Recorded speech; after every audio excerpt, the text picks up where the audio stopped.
Hola, hoy vamos a ver en este video lo que es una pequeña introducción a los conjuntos matemáticos, apoyándonos con el software GeoGebra. GeoGebra es un software libre que nos proporciona diversos recursos matemáticos que nos servirán de apoyo para entender perfectamente este tema.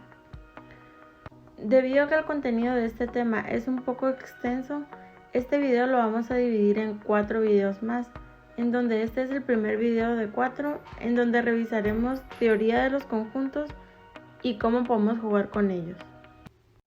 El contenido a tratar en este video es un poco de teoría sobre los conjuntos.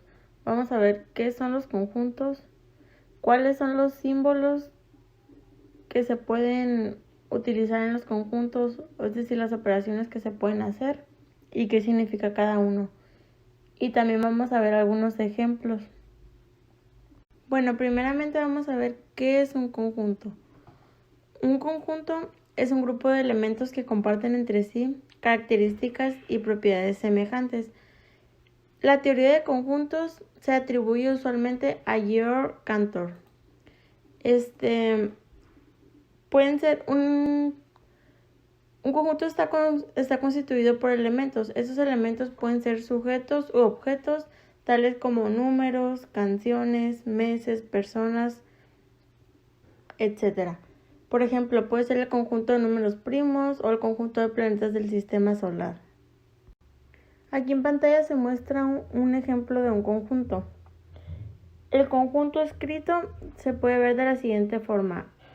Es un conjunto V que incluye como elementos las vocales. Entonces, de forma visual podemos observarlo. Un conjunto se denota como en un círculo. Entonces, dentro del círculo se incluyen los elementos y el nombre del conjunto va afuera. Aquí podemos observar, es un conjunto V que incluye los elementos que son las vocales A, E, I, O, U. Aquí podemos observar otro ejemplo. Es un conjunto F que incluye los elementos figuras. Y de forma visual podemos verlo así. Es un conjunto F que incluye, dentro del círculo, dentro del conjunto, los elementos figuras. Y aquí podemos observar diversas figuras. Pueden ser más, pueden ser menos. La cantidad es infinita. Para que quede más claro el ejemplo, nos vamos a ir a GeoGebra. www.geogebra.org. Enseguida, ya que se abra la página, vamos a ver que nos aparece un menú del lado izquierdo. Nos vamos a dirigir a recursos.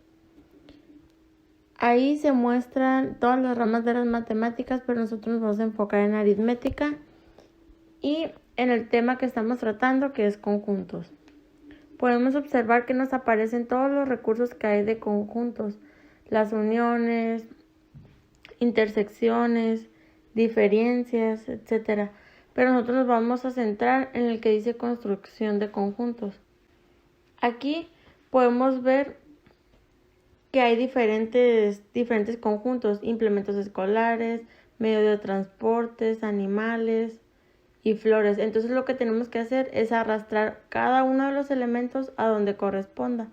Por ejemplo, el lápiz a implementos escolares, la bicicleta a medio de transportes, el tren, la moto. Vamos a ubicar así cada uno de los elementos. Los animales, la abeja va a animales, el búho también y el cerdito. En el conjunto de las flores arrastramos todos los elementos que tengan la propiedad similar, es decir, que sean flores. Y por último, el marcatexto a implementos escolares. Y es así como observamos los elementos que tienen las mismas características dentro de cada conjunto. Es así como se conforman los conjuntos. Los símbolos que frecuentemente son utilizados para hablar de conjuntos son los siguientes. El primero es como una E, pero redonda, que significa pertenece a, o también puede significar está en o es elemento de. El siguiente símbolo es la misma E, pero con una diagonal invertida en el medio, que significa no pertenece a. El tercero son 2 puntos, que significa tal que, o también para los cuales, o puede ser denotada también como una barra vertical. El otro símbolo son las llaves vacías, que significa que es un conjunto vacío, o también se puede escribir como una O con una diagonal invertida. Y el último símbolo es como una C, significa subconjunto de. Ahorita vamos a revisar algunos ejemplos para poder entender cada símbolo. El primer símbolo que observamos es como la E redonda, que significa pertenece a. Aquí podemos ver un ejemplo.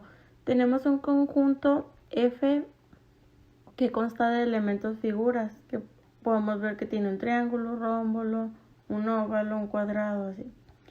Entonces, para poder entender el símbolo, aquí en pantalla nos aparece el óvalo y luego el símbolo y luego el nombre del conjunto. Entonces aquí se lee como óvalo pertenece al conjunto F. O si en este caso tuviéramos el triángulo, triángulo pertenece al conjunto F. Si aún no ha quedado claro, aquí podemos ver otro ejemplo.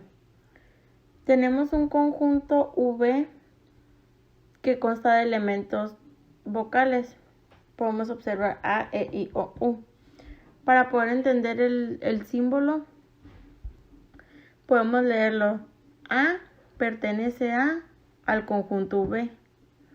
O de otra forma podemos verlo como, por ejemplo, O pertenece al conjunto V. Es decir, es un elemento que exista dentro del conjunto. Para el símbolo de no pertenece, nos encontramos con un conjunto llamado F que consta de los elementos figuras. Entonces, para poder entender este símbolo, por ejemplo, aquí tenemos una figura de una estrella, el símbolo de no pertenece y el nombre del conjunto. Y se lee, estrella no pertenece al conjunto F. De igual modo, la figura de la cruz. Cruz no pertenece al conjunto F. Esto quiere decir, está fácil de entenderlo, nomás es un símbolo que no exista dentro del conjunto. El siguiente símbolo es el de la barra vertical, que significa tal que. Este lo vamos a explicar de la siguiente manera. Tenemos un conjunto N que consta de elementos del 1 al 5, 1, 2, 3, 4, 5. Entonces, un conjunto puede ser definido de dos maneras, por extensión y por comprensión. Cuando es definido por extensión, se puede leer el conjunto como lo vemos aquí en la primera parte. Tenemos un conjunto N que es igual a 1, 2, 3, 4, 5, es decir, los elementos son enumerados. Y cuando es por comprensión, sus elementos se describen a través de una propiedad que tengan en común todos los elementos. Aquí podemos ver y se lee, el conjunto está conformado por elementos X tal que X es un número. Por ejemplo, si tuviéramos animales, se leería, el conjunto N está formado por elementos X tal que X es un animal. El siguiente símbolo es el del conjunto vacío. Se le llama conjunto vacío porque es un conjunto matemático que no tiene ningún elemento dentro. O es el resultado de una operación que no genera ningún elemento. Y se representa con un símbolo, con un 0 o una O y una diagonal invertida en el medio o unas llaves sin ningún elemento dentro. El último símbolo es el símbolo del subconjunto. Aquí en pantalla podemos ver que tenemos dos conjuntos. Un conjunto A que tiene como elementos el 5, el 1 y el 4, pero dentro de ese conjunto A hay un conjunto B, que el conjunto B tiene como elementos el 2 y el 3. Entonces, para poder entender este símbolo, podemos ver en pantalla que dice B es subconjunto de A, quiere decir que B está dentro del conjunto A. Hemos llegado al final del primer video sobre la teoría de conjuntos. A continuación, en el video 2 de 4 llamado Conjuntos 2, vamos a hablar un poco más de teoría, pero ya relacionada con más ejemplos y ejercicios prácticos.